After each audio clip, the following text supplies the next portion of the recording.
Hello, and welcome to Enlightened Empaths, your community for the spiritually awakened, where we discuss, explore, and connect with fellow empaths, healers, intuitives, and seekers. Hello, empaths. Welcome to the show. We are so excited to speak with our very, very special guest today. Laura Day is an intuitive and best-selling author who we've been reading and learning from since the late 1990s. Her intelligent, practical approach to intuition has helped demystify intuition and demonstrate its practical, verifiable uses in the fields of business, science, medicine, and personal growth. For the past 3 decades, Laura has trained thousands of people to learn how to embrace their innate intuitive abilities, to help us learn how to rely on our intuition to create profound, positive changes in our lives. Welcome to the show, Laura. We're so happy to have you with us today. Thank you for having me. This is going to be exciting. I want to start by talking a little bit about your background. I'm pretty confident all of our listeners are familiar with you and your work, but as we were saying before we started to record, you were one of the first people to publish a best-selling book on intuition back in 1997, and you come from a family of doctors. So I wonder, what was it like for you coming out of the psychic closet? So the funny thing is that I didn't think I was coming out of the psychic closet when I began. I began as a test subject for university and military programs on extrasensory perception. So I began through science, through people my father's age who were working with me and interested in what I do. Of course, when I wrote a book, which was many years later, I guess it was more than 10 years after I first, so to speak, came out of the closet, I made my father swear on the PDR, the physician's desk reference, that he would not read my book. Originally with the testing I did it under the agreement of anonymity. And I didn't even have the word psychic. I didn't know what that meant. I was 22 years old, 21. And of course, man plans, God laughs. They televised without my permission one of the experiments, and I had an instant following, which I had no idea what to do with. I wasn't familiar with this ability really. And also at 20, 21, 22, you really think the whole world sees exactly the way you do. So the awareness that I was a freak in ways I wasn't aware of, because of course every teen thinks they're a freak, was an aha. But my family in general, I really encouraged them not to read my books. And of course, I dedicated them to many people in my family, but I said, this will just give you agita, better not to read it. So they would come to the book parties and press would ask them questions and they would look baffled to some degree. They knew I was a successful writer and I did something strange and, didn't want to know more. And now being a parent as an adult, I completely relate to that. My son does a lot of things, very proud of him, don't want to know more. Well, how did you come to the point where you were being tested at all? How did they find you? They didn't find me. I actually found them. Synchronicity. I was watching, I went to a math and science school. I'm a math and science nerd. And I went to a school called Stuyvesant for high school, and which are exclusively math and science nerds. So I was living in nerddom. And I had just graduated from high school. And I used to watch these little channels that were nerd channels, research on this and research on that, and things most people don't watch. And on one of them was a show, and once again, these are professors talking. It's not a show like you think of now, about research being done on extrasensory perception. And I looked at it and I thought, these guys are idiots. Doesn't everybody do this? And so I called them up in that cocky way of a kid and said, I can do what you're talking about. So they said, come in, and I did. And they went into this lengthy information, intuitions, it's this and that. They didn't call it intuition, but it's this and that and this. And I'm like, just put a name in an envelope and don't tell me what name it is. And that was because, and it's funny, I'd never done that before, but it popped into my awareness, and I gave a very accurate reading. And the person who was interviewing me was a medical doctor, and I gave a very, very accurate physical reading and also very accurate reading about the person's life, which is a story that's in Practical Intuition, my first book. And so that's really how it started. And I think in life, the great thing about intuition for many of us, and I think everyone listening can relate to this, is those times where you didn't know why you did something, but it wasn't emotion driven. So it wasn't reactivity, but you didn't know why you walked into the store or why you changed seats on a train and then met the love of your life. It's that wonderful way that when we're at sixes and sevens, intuition really does, as a survival skill, guide us to our next wonderful thing. Beautifully said. See, I love this because so many people, both hemispheres light up. They have that linear, that practical, that grounded, that math science, and they have the intuitive. And I think that's one of the hardest combinations when there's an even balance of that, because it tends to cause doubt on the intuitive side. But I had seen an interview that you did a long time ago, and you had mentioned that everyone can do this. And that's my premise as well. I don't think we're doing anything special or unique. I think as human beings, we all have this capacity to tap into something more, to tap into that collective energy. So what would be some tips for people who may be caught in that linear side of their brain to learn to trust the intuitive side a little bit more? Well, may I backtrack for a minute? I love being argumentative.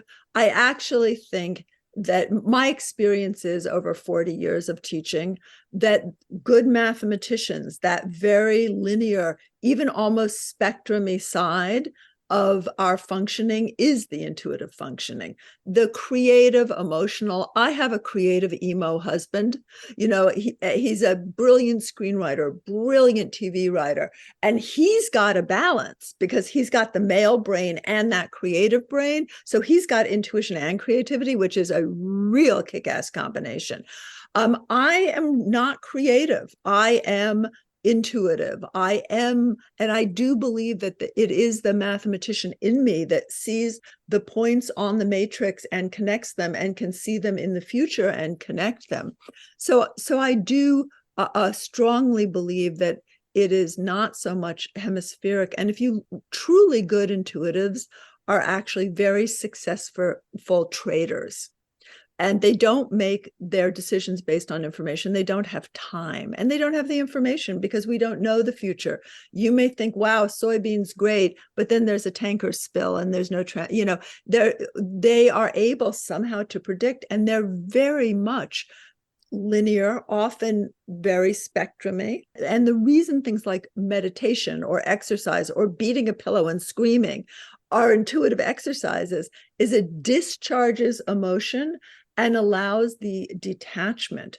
I do think one of the most important things really to start with is not how do we develop our intuition, but how do we get everybody else's vomit out of it?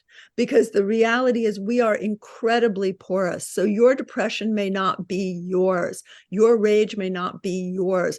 And by the way, maybe coming from some relationship you haven't been in for 7 years, and it's so important to learn your psychic self-defense first, because what you'll notice is when you stop being so porous, when you are in this moment instead of in the future or someone else's future, when you cut off the telepathic dialogues that are poisonous to you, say, no, not talking to you anymore. And there are techniques to do this.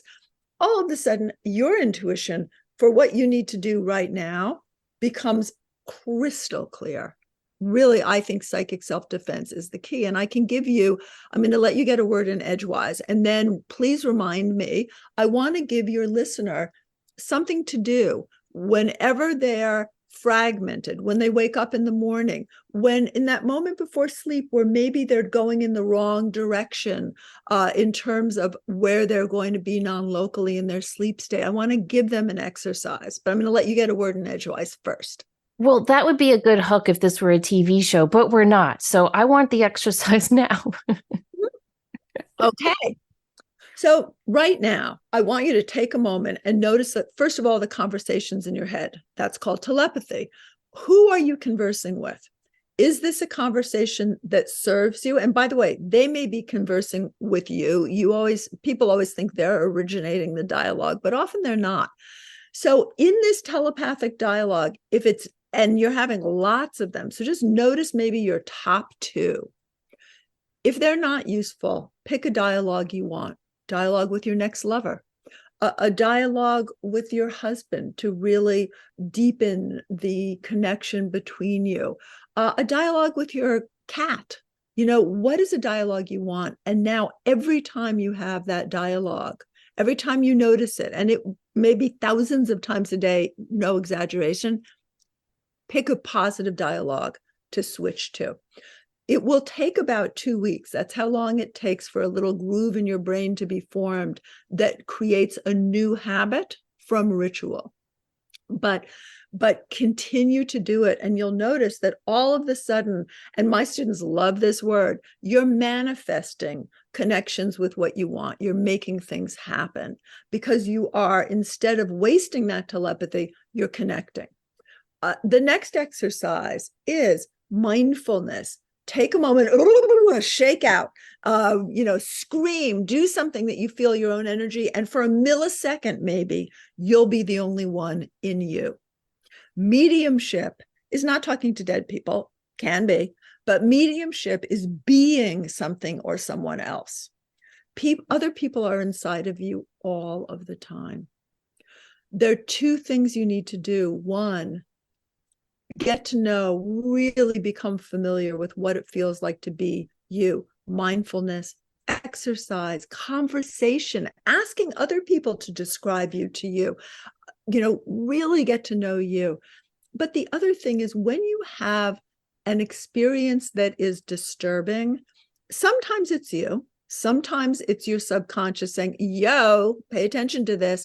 But a lot of times it's someone else in you. So let's say all of a sudden, for no reason, you're having a nice day and you feel angry or depressed. First question should be not why, but who is this? And you'll see intuition will give you an immediate sense. And then you need to do some mindfulness technique that works for you. For some people, it's meditation. That doesn't work for me with ADD. What works for me is a workout, even if it's 5 girly push-ups. At 64, 5 girly push-ups wears me out. So, something that gets me physically, kind of squeezes the pus out and allows me to fill myself back in. Also, so that's another thing. So, and tell me if I should shush, but because I really think these things are important, and I hope you all listening are doing them while I'm thinking of them. Next thing, remote viewing and astral projection. You think you're where you are right now, you aren't. If you really bring awareness to your experience, you're in the future, you're in the apartment that you just walked out of, you're in someplace in your past, you're in someone else's placement. Being where you are, and the way to engage it is all 5 of your senses. Where are you right now? How can you more fully experience it? I'm right now, as I'm speaking, rubbing the texture on my couch, tasting the inside of my mouth, looking around the room, taking a breath and smelling the incense I just lit. So I'm really using my physical cues to be in this point in time space, to be in this moment now. So we often lose a lot of energy through unconsciously astral projecting and remote viewing. And we really, unless there's something you need to know or experience or facilitate outside your immediate experience, your energy should be in you now, because guess what? Your power is not in the future or the past. Your power is right now, and you want to bring the impact of you being as fully you as you can be into that right now. So really the time zone you want to live in, the future is great, but then what do you need to do in the present to change it or prepare for it? Past is great. How do you need to metabolize it differently to empower you now? But now is your moment. And nobody likes the now, because unlike the past and the future, the now requires that you actually do something. Fear is a drug. Grief is a drug. We are these wonderful pharmacies. And one of my favorite books is Candace Pert's Molecules of Emotion. We tend to recreate that chemical structure that we know. Well, those of us who had abusive histories or trauma, you really want to unlearn that. And psychic self-defense are powerful techniques. Everyone's super big now on looking for what their trauma was. Reframe that. What do you want right now? Believe me, your trauma will interfere with it and you'll find the tools to deal with it. But you don't need to look for it. You need to do a good job today. Don't plan for it. In this moment, listening to this episode, how can you apply it to doing a better job in this moment with your life? So that psychic clean out, so to speak, is a very important thing. Who am I talking to? Who's in me? And where am I? Very important, those three questions. That's fascinating. And I've never looked at remote viewing that way. I love that.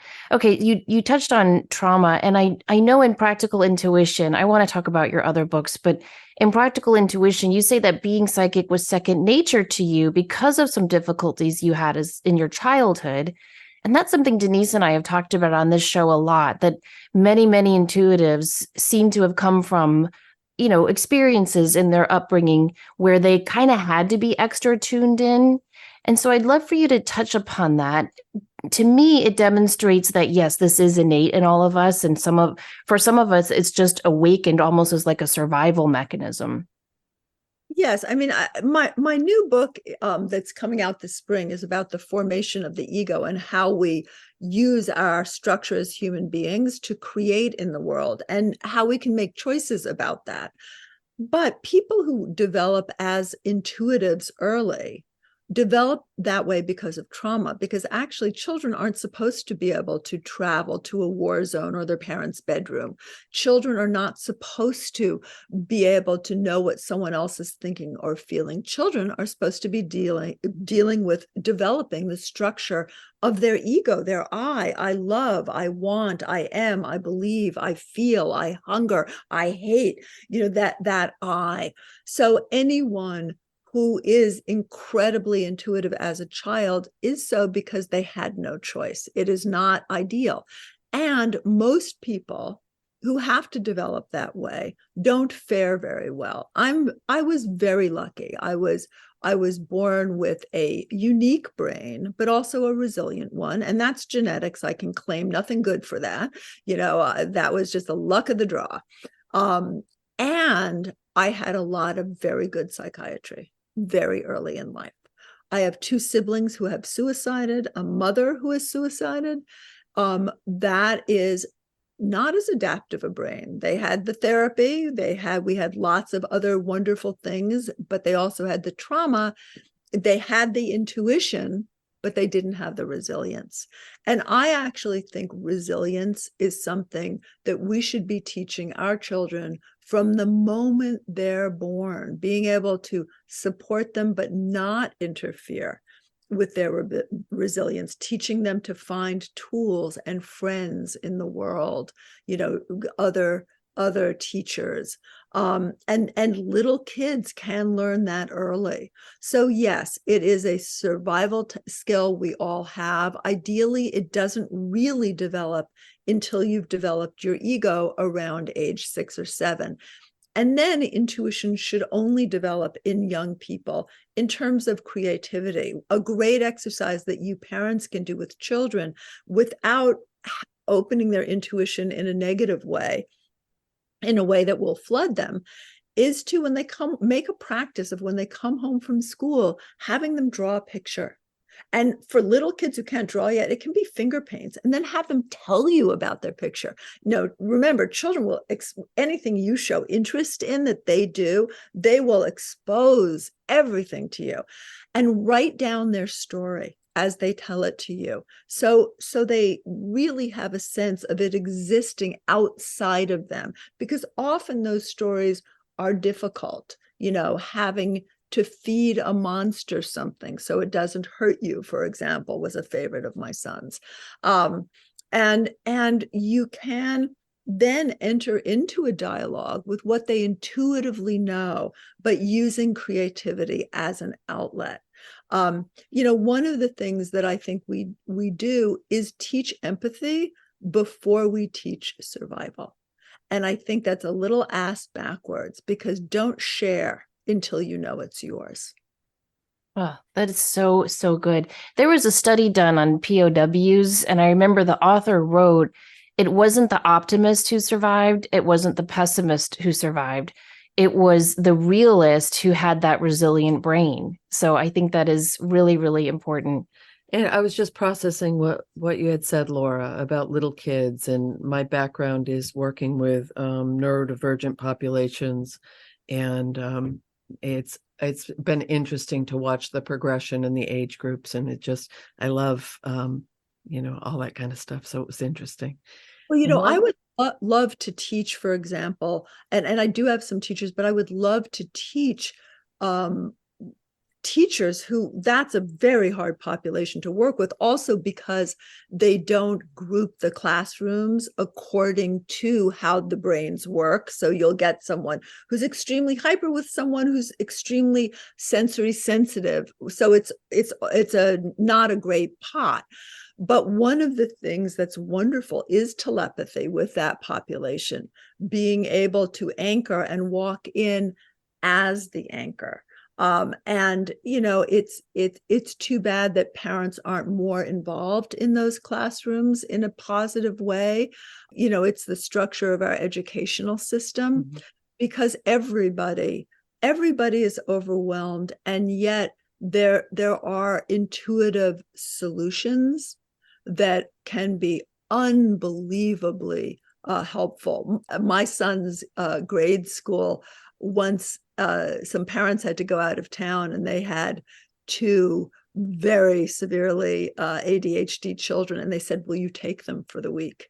And I did. And it was, we did it all telepathically. It was a wonderful anchor, and taking anything that had motion out of their room at night. One of the things you speak about a lot is the importance of taking inventory of your circle, and how much of an impact that can be on the people we surround ourselves with, the people that we interact with. Could you talk about that a little bit, and how that can impact your own? Because, as you said, our audience is empathic people, sensitive people. And you mentioned it earlier about sucking everything up like a sponge. We're very porous. What would be some ways that we could, as a general, I think everyone needs to work on this, not just empathic people, to preserve your own happiness, your own success with the people that you choose to associate with or share time with? Well, a psychiatrist once gave me a great rule that I use, although I should practice it more, because I am a sponge and I'm not my students always say, well, can you teach us about grounding? And I'm like, yeah, I will have a psychotherapist come on and do just that, because I have very little to teach you. But the rule was no new damage. To ask yourself in any situation, no matter how wonderful, how exciting, how even loving this feels, what's the potential here for new damage?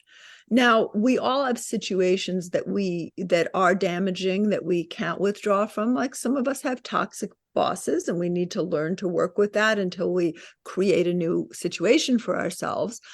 But how can we not trigger difficulties? I had a friend who I really loved. Actually, this has happened a couple times. I really loved them, and so much of them was great and important to me. But I realized that every time I spoke to one of them, I felt badly about myself. The other one, somehow things would start nice, and then it would be some crisis that I had to financially save or give over a class to her once that I had structured, even though it was my group. I mean, and I realized these were not safe relationships for me. For somebody with better boundaries, yes, but not for me. Many of us who are teachers notice, there's some students who take what you have to offer and it's wonderful. And somewhere you become projection screens. Those are not, I don't have good, my boundaries aren't solid enough that those are good students for me. And I find them, and it's not their fault, I find them teachers who have better boundaries. So it's really important to look not just at people. What are you, alcohol, for example, I love to drink.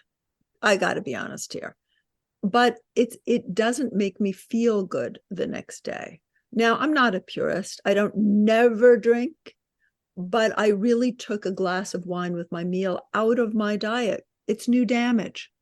There are certain things, I think that all of us get offered professional opportunities that we wish we could do. We wish we were structured, that we could do a TV show and not get overwhelmed, or do a column and have it not affect our daily life. I'm not that person. It's so important to say where is, despite opportunity, where is the new damage here? And in order to do that, part of what you need to do is take an inventory. What helps you function? For me, it's sleep. It's touch, whether making time where my husband holds me or getting a massage when he's working somewhere. It's food. It's remembering to eat. It's fat in my diet, really helpful for my brain. So really get to know what helps, and don't close your eyes when you're doing the things that don't. Who helps? Who's a support? And it's funny, we have these societal ideas about what's a contribution, like money's a big one. People support in different ways and they need in different ways. Your relationships should be reciprocal. If you are always the one who's in crisis and in need, that relationship has an imbalance of power. You're giving your power away. And actually, it may be the relationship that's doing it. So really, really look what helps me function, what interferes with my functioning, because my job as a mammal is actually to survive and be functional. And, are you spending money you don't have? That's not a functional behavior. And by the way, whether you buy a book, whether you get a therapist, or whether you just avail yourself of the gazillion free groups that are around, both online and in person, frankly, you don't have to be an alcoholic to go to AA. You can just go and be. I know that's kind of against the rules, but go to a music group. Go to a free event and say hello, even if the first 5 people look at you like, who are you? The 6th maybe says, hi. Feed yourself. Where are you hungry? If loneliness is endemic. But why? There's so many lonely people. Get together with them. There is no excuse. We find excuses to protect our tender underbelly. But actually, being embarrassed really isn't a big deal. Being a little shamed, not such a big deal. Having mud on your face is just a sign that you're trying something new. So that's the long answer to it. The short answer is no new damage. I'm sitting in a position right now that's not good for my back. I'm going to shift it. I'm causing a little new damage in that lower back. Really looking, is this new damage? And also creating a community for your purpose. What is your purpose? And asking yourself that, because your purpose will change. My purpose raising a child was different now that I have a 31-year-old. And it takes a while to transition from purpose to purpose. But what is your purpose? And how do you find your people? There is a community for absolutely everything out there. And one of the things I love about training intuitives is that you realize when you do a reading for a perfect stranger and you get details that are verifiable that you couldn't have possibly known, especially when you do it on Zoom, you realize we are connected. Your sadness is felt by everybody. So is your joy. And so your connection starts with good housekeeping. That place where you feel okay. And by the way, okay may not be joy, may not be unicorns. Okay, maybe you're fully feeling your rage and feeling alive with it. Okay is different, but to find that little sliver, even if you're having a rough time, where you're okay, and then connecting outward from it is one of the most powerful things you can do, whether you're doing it physically in a group, going outward and finding it, or whether you're doing it just sitting alone in your house and connecting.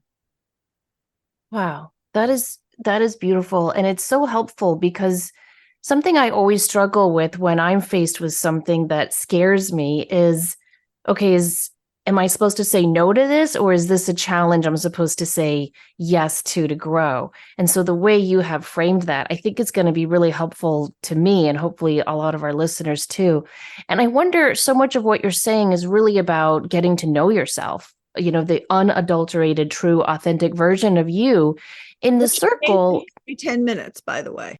You are changing every second.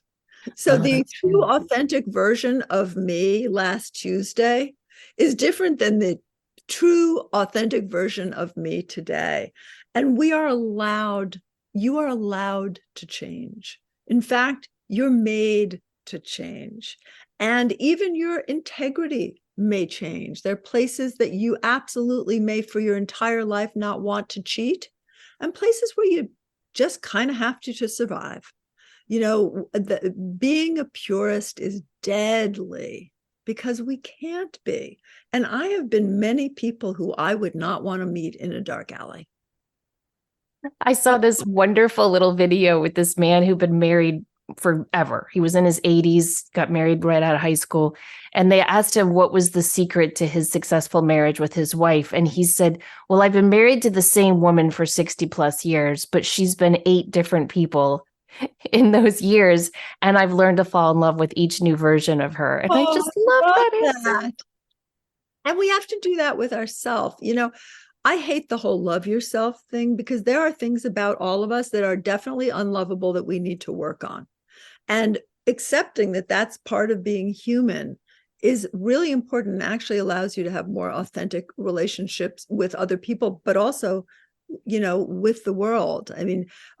Before we were speaking about Deepak Chopra, and I remember when I was just starting to speak publicly, and Deepak is so generous, and he invited me with Wayne Dyer to go on this trip and to speak. And I looked at him and I thought, well, I'm a terrible speaker, because Deepak, when he stands in front of a room, that energy, it holds the room.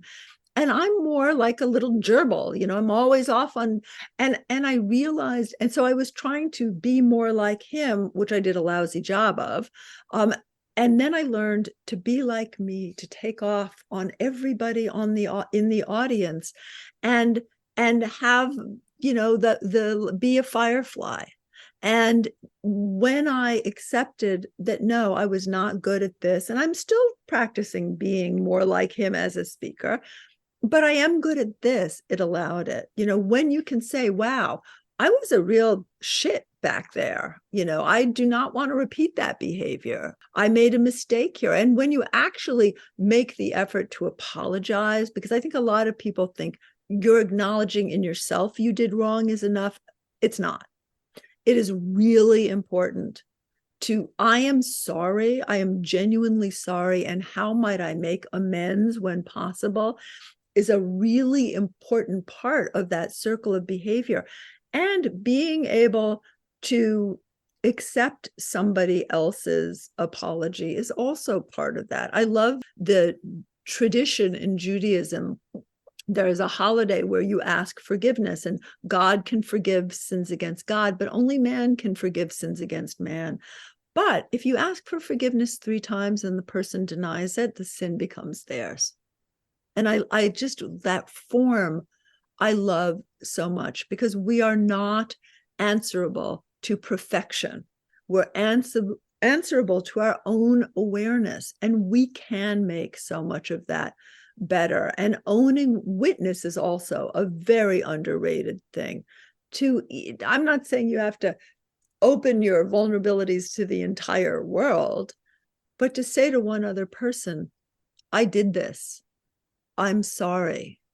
and they may not forgive you, but the witness is so important. Or I did this wonderful thing and I sure would like someone to applaud. That's also okay. We should be applauding each other. And that is the circle. Every morning on Alive, we get together as a circle and we do that. We applaud each other's successes. We do some smackdowns when people are in their fantasy and intuitively we know it. We call people on their stuff, and sometimes we're right, sometimes we're wrong, and then we get smacked down back. But there is that wonderful dynamic interaction, and that really is what life is about. That is perfect, because when you are in the moment, when you are present and you have that accountability for yourself, it allows you to attract in the people who are going to resonate with your frequency. So if you're trying to emulate someone else, or you think you're supposed to drink that Kool-Aid and not this Kool-Aid so that you'll fit in with a group of people, you're never going to find your circle. That is absolutely true. Right. And that's the vulnerability, the transparency, the fear, especially if that hasn't been a safe place for you to go in the past. I think that that's something we're all trying to work towards right now, in this shift in consciousness that's happening on a global level is a part of that. Of we're realizing we have to align with that inner spark that makes us unique as a mammal on the planet. There's all of us here together, but we each have that little tweak that makes us just a little bit different. And personally, I think when you align with that tweak, it just brings this richness into your life that the blunt version is you just don't give a shit anymore. You really don't. And you're like, I'm going to live this life I came here to live.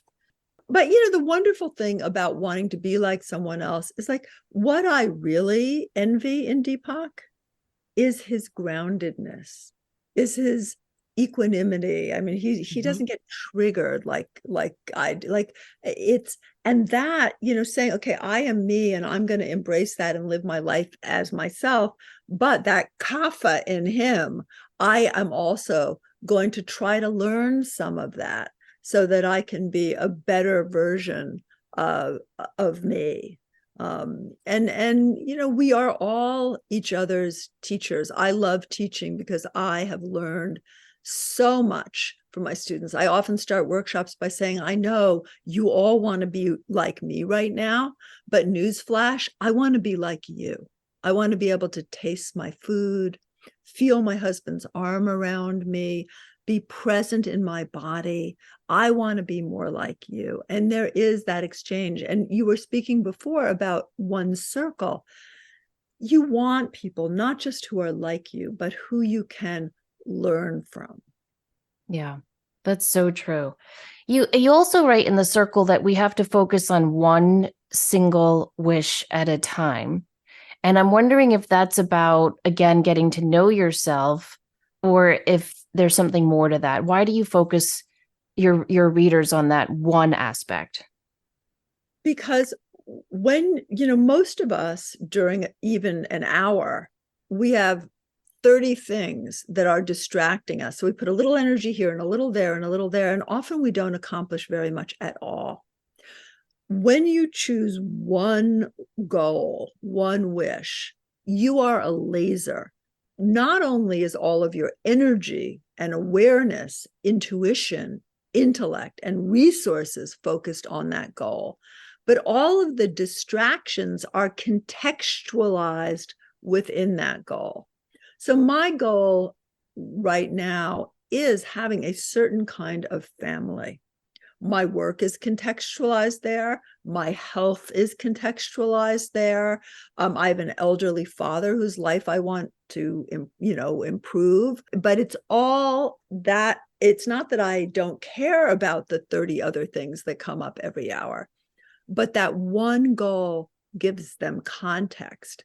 And the practice of contextualizing everything through that goal like a laser is actually something that allows all of those other goals to be accomplished as well. We're really just batted around by our attention.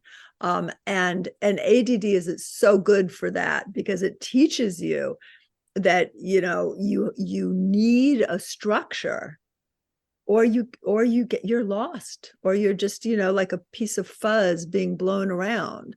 So the circle asks you to choose what is your context, and you can't make a mistake because actually it's not what you choose, it's how you contextualize your life. It is the architecture of being. Wow. That is so important to think about. You're right. There are distractions everywhere all the time. I mean, my cat just distracted us, and here she is again.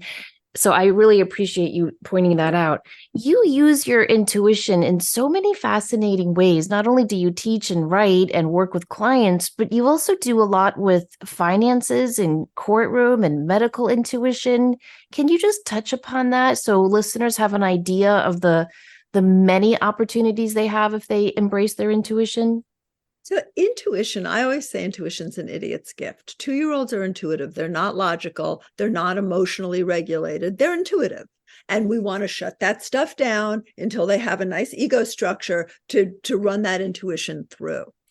There is no such thing. People often call me a business intuitive because I work with large corporations. No such thing. No such thing as a medical intuitive. No such thing as a emo intuitive. There's intuition is you have a target, you get information. If that target is a body, you get medical information. If that target is a business, you get business information. If that target is where are my keys, you get that. If the target's a relationship, you get that. So really for intuition, what you need is to know your questions or your goals, because that once you do, you have your filing system, you have your folder that the information can go into. I think that a lot of the specific kinds of intuitives or a medium, if first of all, you don't see what you don't believe in unless you're extremely tired and you have no frontal lobe control. You don't see what you don't believe in. If you didn't know a door could open, you would walk right by every door. It would be decorative. So being flexible in beliefs, consciously making the effort to be flexible in your beliefs, not bat it around again, but, have enough adaptive openness allows you to entertain different things. We were talking before about my friend, Paul Selig. The whole guide thing is not my shtick. However, his guides come through me. The whole find your keys thing, not his shtick. However, he can find my keys. So intuition is what it really is targeted where you target it. And Paul is such a wise being, and he uses his intuition to give this wisdom. I'm more about the structure, the details, and that's how I choose to use my intuition. But you can apply your intuition to everything. Really, I think as a society and as human beings, you want to apply it ethically. So I do medical readings for doctors for their patients. I do financial prediction for fund managers, and then they can choose whether or not to use that for their clients. Why? Because I could make a mistake. I am not a doctor. I have not gone through medical school. You cannot sue me for anything. If I make a misdiagnosis, you are unprotected. I'm also haven't been schooled in financial markets. I'm an intuitive. So really, you want to make sure in anything you do, even in how you talk to somebody on a train, is this in integrity? Whatever your integrity is, listen, a sociopath's integrity is going to be different than yours, but is this within your integrity?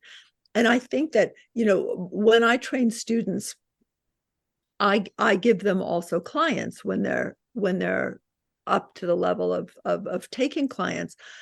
It's not just how good they are and how accurate they are as intuitives in whatever metaphor they want to express their intuition in, but are they ethical?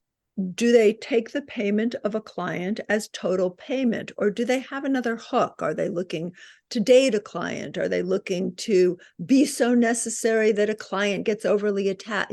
What I really look for ethical behavior. And even if someone's a superb psychic, they're not going to do good in the world if their behavior isn't ethical. And I think that that's true of us as human beings. And once again, we have all done things. I have done things that I really am, ashamed of and have sworn never to do again. I mean, a lot of it is we're not indicted by our mistakes, but we are obligated to grow from them. Mm. We're here to experience life. We're going to make choices, and there is free will and all of those wonderful things. What it feels like you're saying is the more comfortable you get with who you are and how you navigate this and how you choose to put that focus out there. So for one of my sons who is very math science, he uses his, what I call his intuitive ability to find solutions, to make things work better, and he is kick-ass at picking the right stock and the right fund. It's a natural thing for him.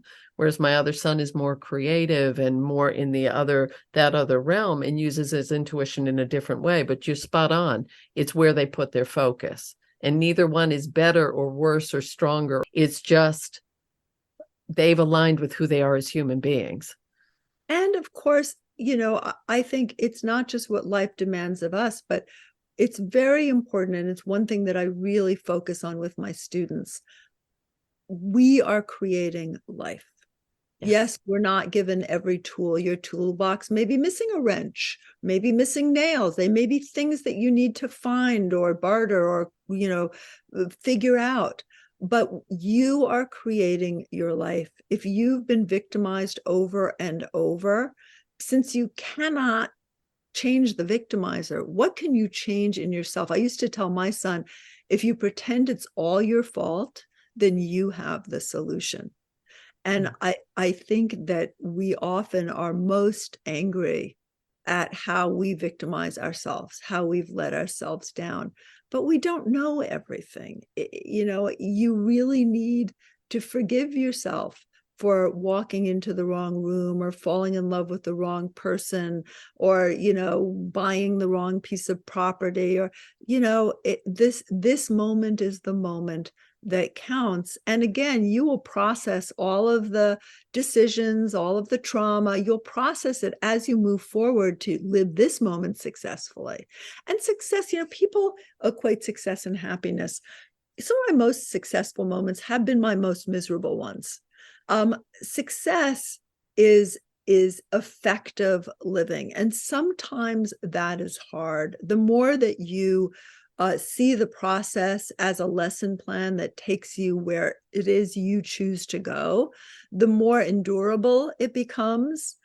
But we're far too complex and life is far too complex for it to be easy, and I think that when we do want to look for ease, to structure ease, how do I make this difficult thing have more flow? But going for ease is not always the way. And sometimes, we judge people by a lot of outward things. I've been broke and I've been unbelievably wealthy. I've been ill and I've been incredibly healthy.